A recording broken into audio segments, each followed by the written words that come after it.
Reserve Bank is under growing pressure this morning to bring forward an interest rate cut as new figures reveal the deepest hit to Australians' living standards on record.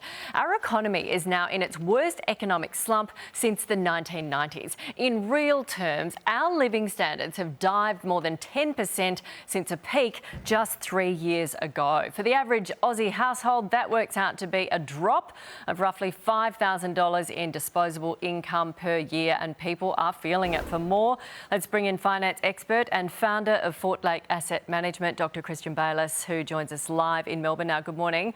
We know things are bad. How do we get out of this? Oh, well, look, I think the main way to get out of this is the government has to keep on spending. What's very evident from the numbers that came out yesterday, that the government is the big spender in the economy with its cost of living relief.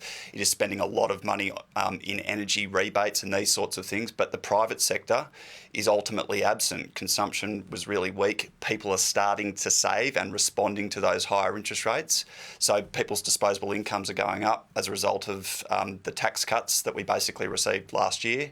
And then people are ultimately basically pocketing those tax cuts and saving, and that's ultimately driving down consumption. So it'll be really interesting to see what happens over the next 3 weeks with the Christmas trading period. That will be instrumental for the RBA.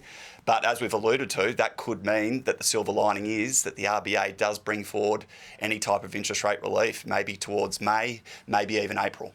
So we've got a federal election before May. Yeah. Do you think they'll get this gift of an interest rate cut, which they've been looking for?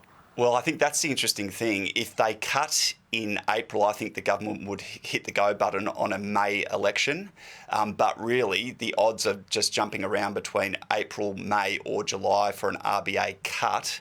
But I think it's going to be line ball, because keep in mind the government has to have the election before the 17th of May. The RBA meeting is about 2 days after that. So it's going to be an interesting May period. We'll see how it all plays out, but it looks like it's going to be very politically motivated. And the last thing the RBA wants to do is get into a scrap with the government or become the central focus during an election period. Yes, there already seem to be words between the Governor and the Treasurer. Thank you very much, Christian.